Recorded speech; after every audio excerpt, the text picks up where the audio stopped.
Ever since Wuthering Waves was released, people have been comparing it to Genshin Impact, and some of those comparisons are valid. After all, both are open world exploration gacha games. So at their base, they're the same game. But how much better is one game to the other? Is one even better? In this video I want to compare key aspects of both games and determine if one game is worth playing more than the other. 祈りの言葉など捧げはしない。心から何かを称えるようなこともしない。私は職務を全うできなかった。私を長老する資格を持つのは運命。ただそれだけだ。聖女はすでに死んでいるから。神々の行為が全て最初から傲慢なカーン・ルイヤ人の頭を下げさせるためのものだったのなら、私はこの頭を下げよう。最終、私の罪をお許しください。ほんのわずかな奇跡であろうとも願う。けれど、すべてを救うことはできなかった。お願いだ、神よ。Disclaimer, I'm not on the hate wagon of one game or the other. I really like both games and spend a lot of time playing them. I am AR 60 in Genshin and Union level 80 in Wuwa, which is the highest level you can reach. Genshin is an older game, so I have more characters and weapons there, but if Wuthering Waves was released at the same time, I probably would have around the same number of items.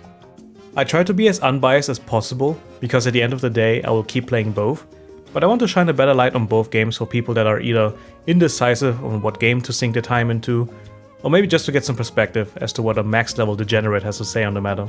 Regardless, some bias will possibly seep through, and if that happens, I don't care, call me out for that if you want. With that out of the way, let's determine the similarities of both games so we can better draw comparisons. First, both games are gacha games, obviously. Both are open world exploration games that have a focus on combat, and both put an emphasis on the characters and story. The combat itself is also almost the same, with a few nuances that make them also just as different. In both games you have a huge world to explore with varying regions. In Genshin the newest region is called Natlan, which features African and Latin American cultures and areas, while in Wuthering Waves the newest region, Rinascita, is based on Renaissance Italy and Venice. In that aspect both games are very similar in how varied they are. While exploring those areas, you can do side missions, fight overworld enemies for their materials, or do various puzzles, which all give you some sort of reward. Both games feature a main story quest that takes you through all the regions and unlock more areas as you go along. Both games have limited time events that offer a different kind of gameplay, usually in the form of minigames or combat events. You will also find that they both have the same rarity system for the weapons and characters. You have 5 and 4-star characters, as well as 1 to 5-star weapons, generally meaning that the higher the rarity, the better the character or weapon. How you obtain characters and weapons in both games is also nearly identical. In case you're new to gacha games, I'll give you a rundown of how it works. If you don't care about it or already know how it works, there's a timestamp on screen, so you can skip ahead if you want to. This is going to be a lot of information and I will still be abbreviating a lot.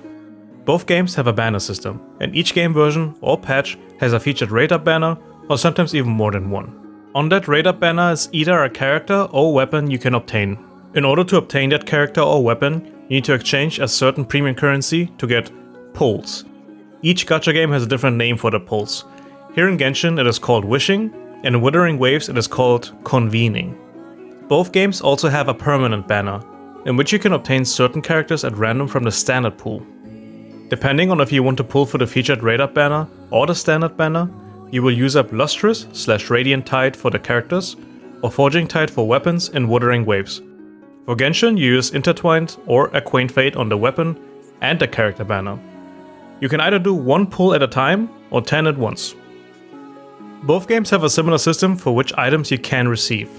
There's a low chance of getting the featured limited 5-star character or weapon from the banner, but both games incorporate a pity system.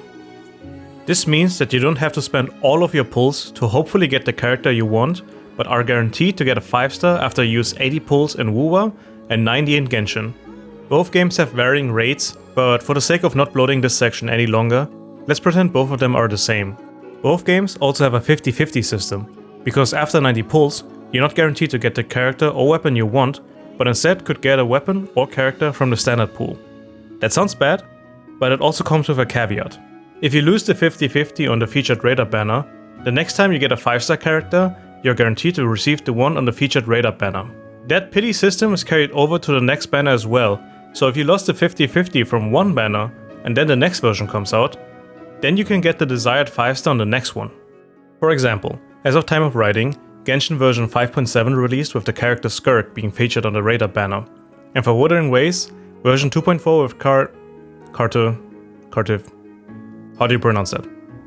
2.4 with this little shrimp is out. I had lost my 50-50 in both games on previous banners, but that meant when the new versions came out that I was able to obtain both Skirk and this little shrimp at the same time. The weapon banner is different though with its pity system. In Wuthering Waves you can only obtain the featured weapon, while in Genshin you can lose the 50-50. But instead of being guaranteed to receive the weapon you want on the next banner, you can only keep the pity, not the guarantee. That is because they have a fate point system. When you have one fate point after having lost the 50-50, you can get the weapon you wanted. But you lose that fate point on the next banner. So, for example, if I wanted Skirk's signature weapon, but lost the 50-50, I would be pressured to get enough pulls to get a weapon, because I will not keep the guarantee like I do with characters. When you're not getting a 5-star item on the banner, you receive either a 3-star weapon or a 4-star character/weapon. That is the same for both games. Just in case you've been wondering what else there is to the banners. If that sounds like a complicated and bloated system, that is because it is. That is the point. That's the predatory nature of gacha games. They want you to spend money for obtaining pulls because they create this complicated but elaborate system to keep you engaged in receiving more characters. But I will have more to say about this later. There are probably even more things I could list for being similar, but I think you get the idea. At their core, these games function fundamentally the same, which is why so many people compare every little aspect about them. Because they probably think that if one game is superior in one aspect, then it must be better than the other. But I still think you have to view the game as a whole.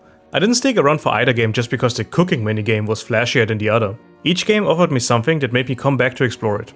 And now that we've established the similarities, I think it is time to discuss the differences. Because although both games do the same thing, they execute it in a different manner. While I think in some aspects it is clearer which game is better, some aspects are more nuanced or rather subjective. You will not like the exact same thing I do. Maybe story is more important to you, rather than gameplay. But I'll still try to rationalize my arguments and again, try not to sound biased. The first point being the combat. While they look similar, there are key differences here that may be more appealing for one audience. In Genshin you have a team of up to 4 characters that each have a different weapon type and element. For example, the newest character Skirk is a cryo or ice character that uses a sword, while a character like Hu Tao is pyro or fire and uses a polearm. Every character comes with an elemental skill which is on a straight cooldown, and an elemental burst or ultimate which requires energy created by the elemental skill to activate. Each character also has a different role in the team. Skirk is a main DPS, meaning she wants to be on the field most of the time and do most of the damage, while the support I have for her, Shenhe, specifically boosts cryo damage and reduces the enemy's cryo resistance, so my Skirk can hit even harder. On top of having different roles, you want to have characters with different elements in your team, because this game features an elemental reaction based system. If we stay with Skirk, she can hit the enemies with cryo, so while the enemy has a cryo aura on them, I can hit them with a different element and trigger a reaction. In this case, I also applied Hydro aka water on them, and the enemies became frozen and could not move. There are a bunch of other reactions in this game, and it is the main drive for having a varied cast of characters. You want to have as many characters as possible for different roles and elements to have a wide variety of team comps. It can be a little complicated, but eventually it will all make sense. Wuthering Waves on the other hand has a team of up to 3 characters, also with different elements and weapon types. They also each come with an elemental skill and burst. Although in this game there's no elemental reaction, so if you had someone with ice and then water, they won't freeze. By the way, there's no water element here, it was just an example. This game has a heavier focus on the attack combos itself. Imagine it more like a Devil May Cry type of game, where you want to keep the combo going as much as you can. In addition, every character can also be equipped with echoes that can aid you in combat and that have varying effects. For example, here my Sanhua summoned the Impermanence Heron Echo, which transforms her into the bird, which spits fire from above on all the weak peasants. You obtain them from either defeating them in the overworld, which you can then absorb, or from missions. Imagine them like Pokemon that you can summon in battle to help you. There's also a mechanic in this game called intro/outro skills, which similar to the burst, you need to charge it up first. If the gauge is fully charged, your character does a special intro attack that deals more damage or even heal you. Some characters even have unique intros or outros. For example, Kalcharo, after having used his burst and doing a charged intro with him, triggers the special animation, which deals even more damage than normal. In addition, this game has a dodge counter. If you dodge at the right time, you slow the action for a second, and if you follow it up with an attack, you deal more damage. In each game, every character plays differently and has different roles. Which you like more is preference. Personally, I like Genshin's reaction system a bit more, but I also enjoy the aura farm moments you can get in Wuthering Waves, so I think in that regard it is a matter of preference which you think is better. I will say though, that both games have a tendency to be clunky with their auto-aim system. Sometimes your character goes for someone you don't intend to, and the camera work can get a bit messy. Next point is exploration, and I think in this category, one is better than the other. Genshin has nearly 5 years of content you can explore, and they had plenty of time to improve on it, to keep exploration engaging and fun. Wuthering Waves is newer and does not have the backlog like Genshin did, but still has a lot of areas to explore. Each area has a little gimmick to them, which become more elaborate as time went on. For example, Mondstadt, the first region, has no significant gimmick. It is the starter area, so the game is not overwhelming you. Meanwhile, the newest region Natlan has the mechanic where you can possess the Saurians in the area. Each have different abilities, some of which are required to solve puzzles, just like in the video. Some mechanics are cool, and some are tedious. In addition, you can use certain character abilities to help you with the exploration. Yelan's elemental skill here, for example, lets me run faster and recover my stamina, which is required to run, dodge, and climb. Now, for years we have begged to not let stamina be consumed outside of combat, which has fallen on deaf ears. While Wuthering Waves literally said, sure you can run forever, as long as you are outside of combat. But before I go off on a tangent, what exploration gimmicks does Wuwa have? Some are like Genshin, but they still have unique things. First we got time challenges, pick up an explodey thing and throw it on a destructible rock, flight challenges, and some sort of color solving puzzle, just to name a few things. Wuwa doesn't have as much variety as Genshin yet, but it is still impressive for the 1 year lifespan it has. On top of that, in both games you can climb the wall with your sheer Baki levels of grip strength. And again, in Genshin we begged for better climbing, but received nothing. Meanwhile, Wuthering Waves lets you straight up anime wall run. Even worse, in Genshin, when there is a slight overhang, you can't get over it. You couldn't get over it since launch, and you can't do it now. In Wuwa your character does a flip and then continues to wall run. Wuwa over time in general has added more generic map gimmicks to make exploration a lot more enjoyable and promise us to add more mechanics and try not to character gate enhanced exploration. While it remains to be seen if they keep it, it already is 100 times more fun to explore in Wuwa than Genshin. I am lucky that I got all these characters in Genshin that make exploring the areas easier, but I wish Genshin would finally take a page out of Wuwa and incorporate some of the quality of life in their game. Genshin has no excuse, they had ample time and resources. Wuthering Waves had puzzles that required characters with the gun weapon type to shoot targets, but a few patches later gave us a gadget to use projectile weapons without switching characters. It was a simple fix, but appreciated. So, even though Genshin has more quantity, Wuthering Waves has more quality. Next up we have the art style. Both are trying to have that certain anime aesthetic to them. Genshin is more cartoonish and vibrant, while Wuthering Waves has that gritty and more realistic tone to it. In Genshin Impact you're seeing a fantasy world, while Wuthering Waves is a post-apocalyptic world. That is also somewhat reflected in the character design. Both games have very cool looking characters, and I would not say one is better than the other. That is a matter of preference. Wuthering Waves character design appeals a bit more to me, but Genshin Impact also has some characters that I really like. As my highlights on each side, for Genshin it is Zhongli, Hu Tao and Shenhe, while for Wuwa it is Kalcharo, Camellia and Sanhua. The world on both sides are beautiful to look at. Each region makes you want to explore everything and see what else each game has in store. Here are some of my favorite environments.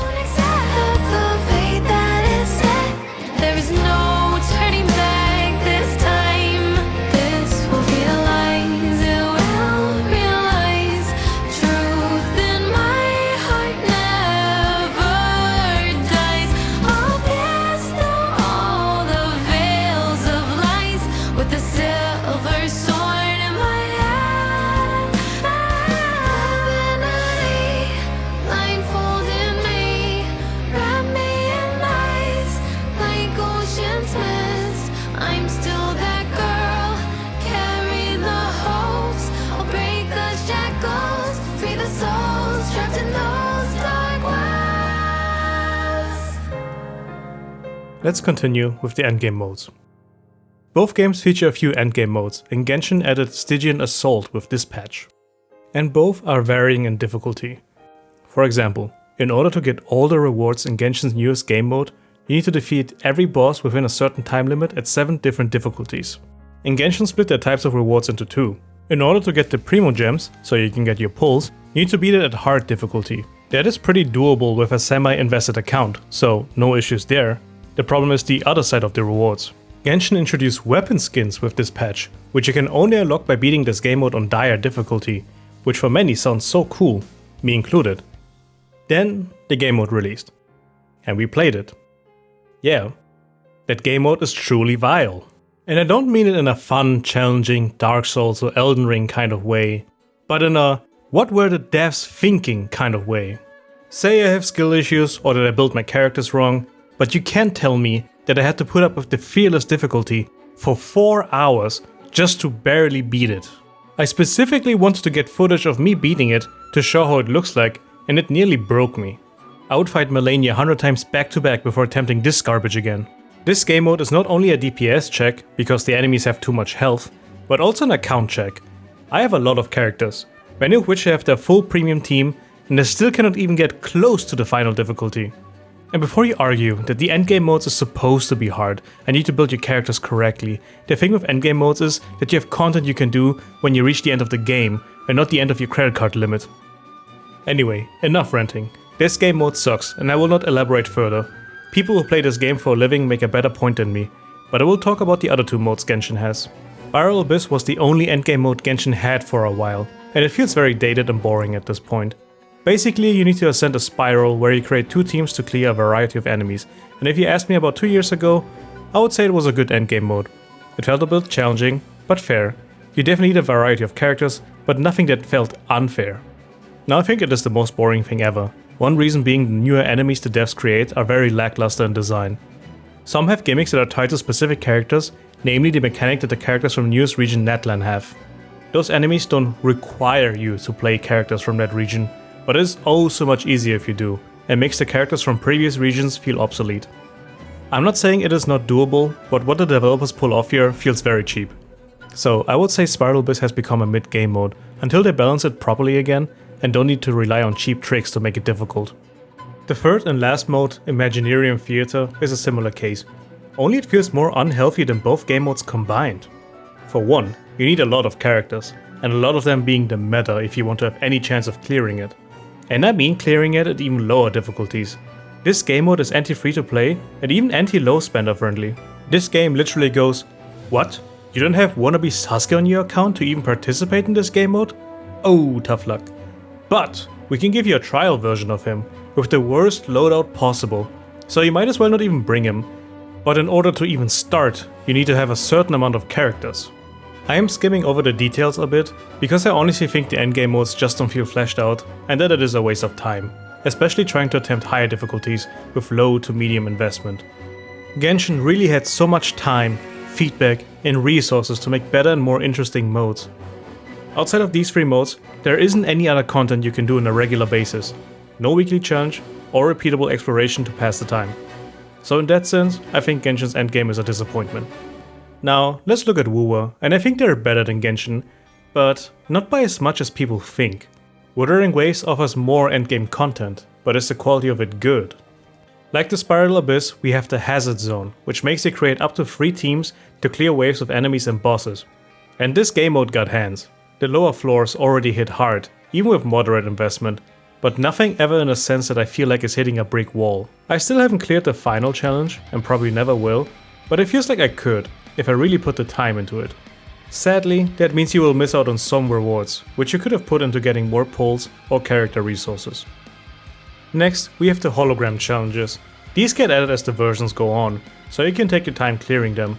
But again, the higher difficulties got hands, but like, a lot of them. In order to clear them, you really need to have good characters and build them properly, and be good at the game. So, same story as the Hazard Zone. Next up is a game mode that's more recent, but also has been there since the beginning. The Depths of Elusive Realm, and that one is a banger. It is a fun weekly challenge with a decent amount of rewards and cool gameplay. It was a limited time mode before, but after feedback they added it as a permanent game mode. Essentially, you do a run where you need to clear rooms and pick up buffs, and then fight a boss at the end. The best part? You don't need to fully clear it.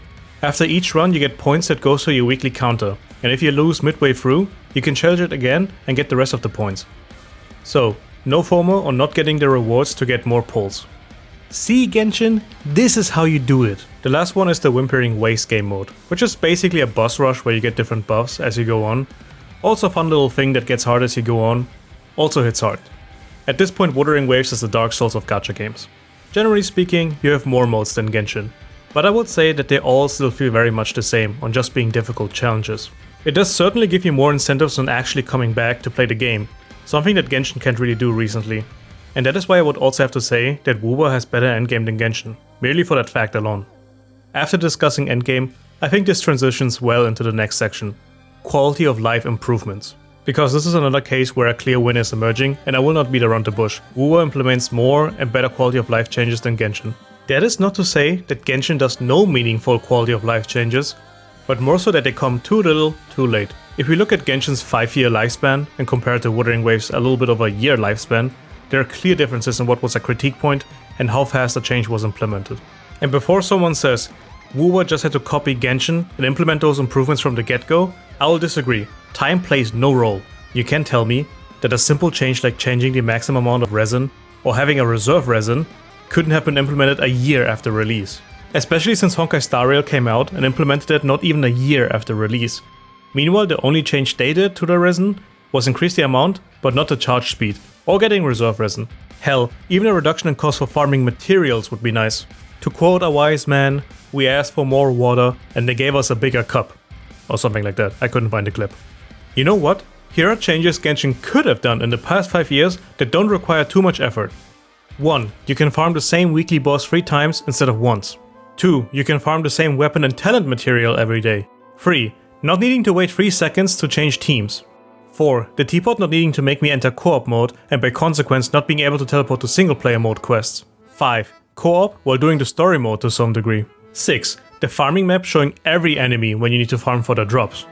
7. Not needing to assemble the same team every time when you do the Abyss, but remembering your previous team and just applying it to the next floor.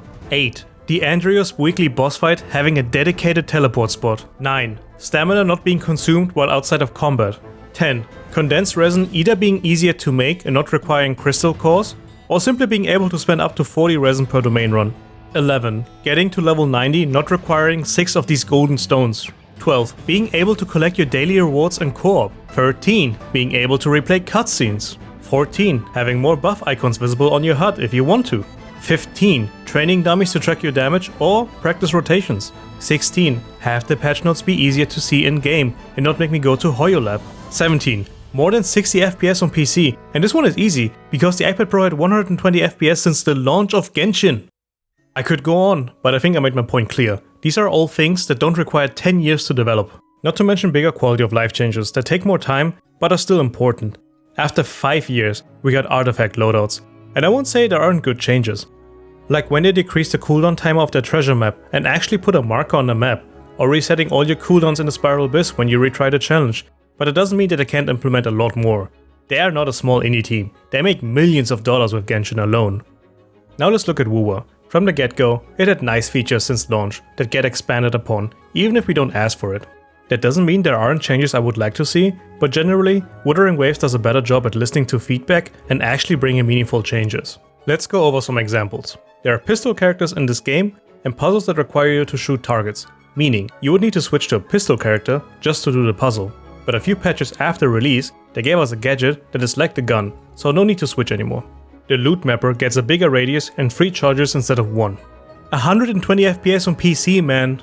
An increase of waveplates from 180 to 240, plus a reserve of up to 480. A trash button for echoes so you can throw them away later. A way to use up more waveplates per domain so you don't have to repeat them too much. The guidebook for daily missions counting use 180 waveplates for more points so you complete dailies even faster. Certain events being permanent and not missing out on the rewards. Echoes costing less to upgrade. An item to change the main set of echoes to whatever you want. The crafting of materials being able to be done from the menu. And so much more. Some big, some small, but always feeling impactful or meaningful. The game has been out for a much shorter time and it outdid Genshin in terms of improvements at a meaningful rate. Again, not to say Genshin's not making any changes, but if you compare the rate of Genshin to Wuwa, especially on a game on a more demanding engine, then it is clear that Wuwa is making Genshin look bad by comparison.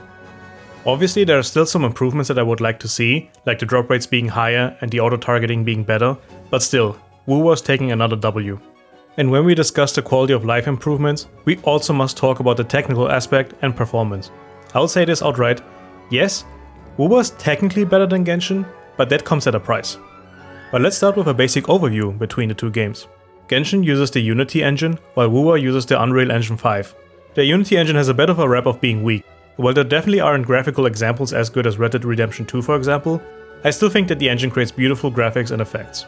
Not to mention, Genshin is a game intended for the mobile market first, so of course they will prioritize efficiency and optimization over everything else. The performance is definitely very smooth. Even when a lot of things are happening on screen, the frame rate remains stable. I even played it on my phone to compare the performance. I played it on an iPhone 16 Pro, and while I can show footage because the performance drops a lot when I record my screen and play, just trust me that it's good. With low graphics settings of course. However, because the game is so efficient, the graphics settings are limited, so don't expect crazy settings like you would find in a graphical masterpiece. My PC specs are an Intel i7-12700KF and an RTX 5070 with 32GB of RAM. So not the highest end of specs, but still higher than most, and through a lot of gameplay and recording at the same time, I can report that Genshin runs smooth on the highest of settings. Now continuing the trend of everything having hands, Wuwa is using the powerful Unreal Engine 5, which has more of a rap of being inefficient. And I am torn where to put Wuthering Waves in that category. For one, I give them credit for continuously making the game more optimized each patch. On the other hand, this game is hogging a lot of resources. The footage you have seen throughout the video are on the highest settings, yes, even with ray tracing, and my setup is struggling on many occasions. You could argue that my setup is not the best out there, but imagine someone with a low to medium spec setup. And frankly, I don't have to imagine.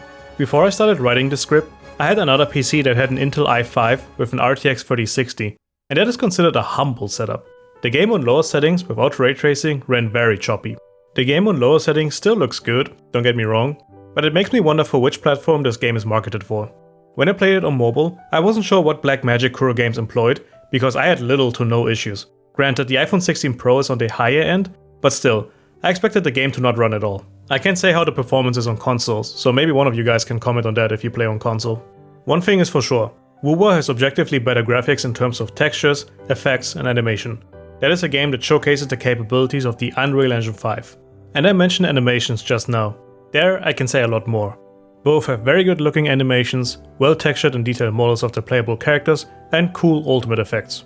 I don't think this is a controversial take. What I do think is important is the overall attention to detail. Wuthering Waves takes the crown when it comes to non-playable characters animation, or even how they portray the cutscenes. Not to mention, all the playable characters animation are slightly more varied than Genshin. Genshin has the same boring walk and plunge attack animation for every single character, except when a certain few use a certain ability.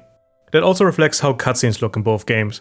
Genshin had the same style of cutscene animations for 5 years, and frankly, it does look boring at this point. They rarely try to do something different, or updated certain poses, like when a character sits down.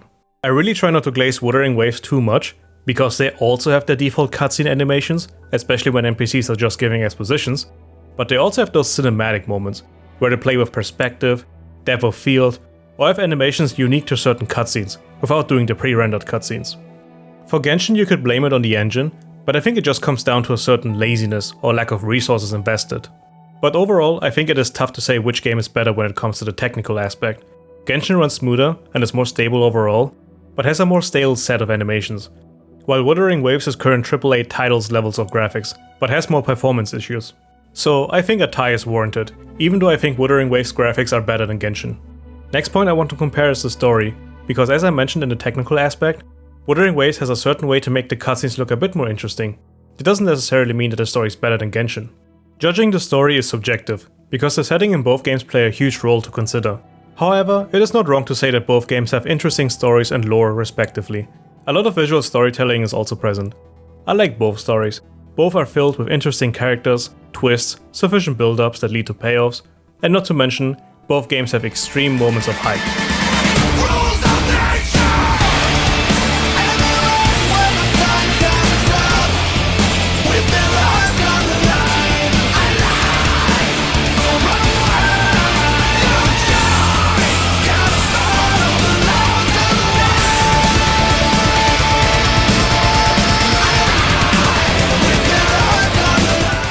The only issues you will find is in the side stories. For Genshin, I would like to redirect you to this video from Son of Quincy. Wuthering Waves is not as bad, but some side stories sometimes also feel more like a miss than a hit. Both main stories are well done, even if Paimon can get a bit annoying, and I wish the MC would talk more. So, no clear winner here, it boils down to preference for most. Since we talked about stories and animations, I think we can discuss the characters themselves, because for both games, they are the main selling point. Genshin obviously has a head start in quantity, but I still think that Wuthering Waves has an interesting roster. You got everything from regular boy, schizo girl, the government, furry bait, and the one that appeals to a certain cultured audience. Don't look at me like that. Each character also comes with their own backstory and personality. While I think most are good, some are also just whack. Many have their preference, and I think there's a character for everyone. I could comment on the allegations that certain characters are only catered towards a certain audience, and honestly, yes. Have you seen where Raiden pulls out her sword? Did you see Cantarella's trailer?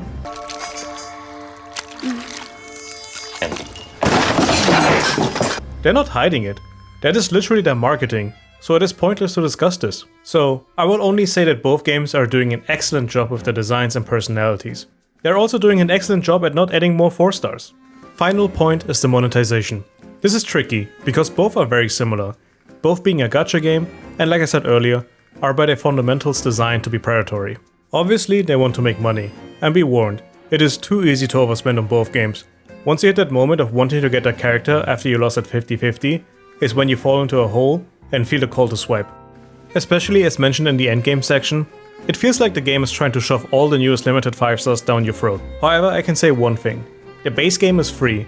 The best part of the game costs nothing. Exploring the regions, solving puzzles, and the story don't require any special characters or spending money. Mr. Feet has videos on his channels how he beat the game by using only one character, for example. So the only metric that is relevant is how generous both games are in giving out their premium currency. Both games have daily quests that give you 60 of the currency you need for a pull. Events give you around 400 to 800, and there are multiple kinds of events each version. You can also get the currency from exploring, like when you open a chest or complete time trials. On top of that, before they release a new version, there's a livestream where they give out codes that you can redeem for 300. Then you get around 300 each time a new version releases, because of the server maintenance. So, overall, on both sides you have plenty of resources to get premium currency for minimal effort. Meaning if you want more, there's a certain time commitment you must invest. If you are 20 pulls short from a guaranteed 5 star, then you will need to spend easily several hours to get them. But the emphasis lies on spending that time. If you exercise patience, you usually get a wide array of characters. That is a different story if you want the weapon though, because in both games they are on separate banners with their own pity system. Genshin's is objectively worse, because if you lose the 50-50 on the weapon banner, you get a fate point instead of a simple guarantee to get the weapon you want. Another aspect of the generosity lies within the game's ability to hand out free extra stuff. Genshin regularly hands out free weapons and 4-star characters with their events, while Wuthering Waves hands out free skins every now and then. Personally, I like Genshin systems more to give me weapons and characters, even if the weapon or characters aren't the greatest. Wuthering Waves, on release, handed out a free standard 5-star character, a standard 5-star weapon, and a free limited 5-star in a later patch. Genshin never handed out a free 5-star weapon, but handed out a free standard 5-star character for an anniversary event. But that is it. After all these years, they're stingy to give out more than that, which feels insulting. Not to mention, every patch, Wuthering Waves has a daily login event where you get 5 premium and 5 standard pulls.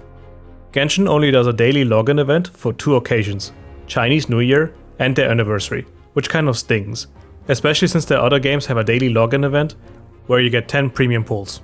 But it gets worse. Wuthering Waves has certain permanent events, so if you don't do it on that patch, you can do it later and still get the rewards. Genshin doesn't do that.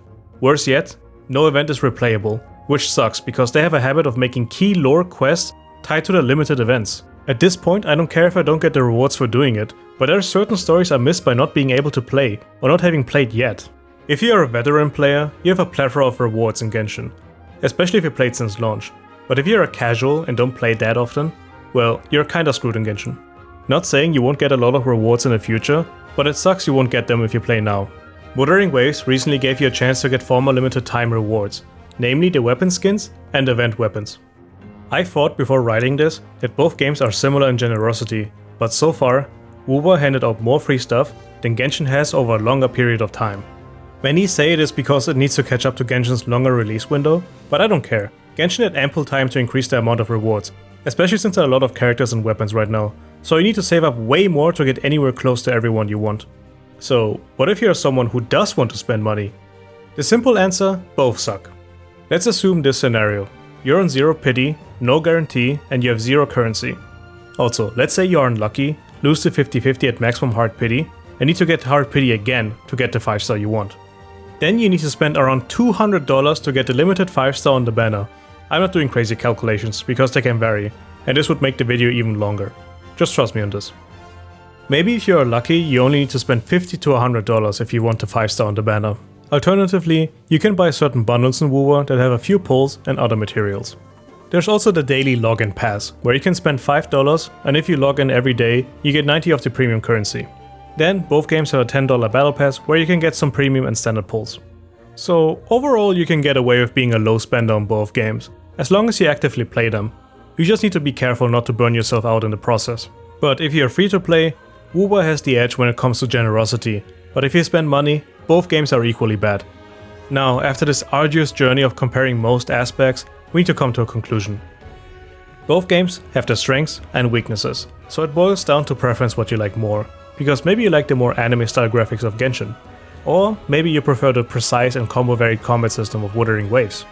Maybe the key selling point is that you can play it on your phone, or that you like when your feedback is listened to. So, all in all, both games are worth checking out, even just for the story and music, because again, the core part of both games is free. You will not miss out on anything in that aspect.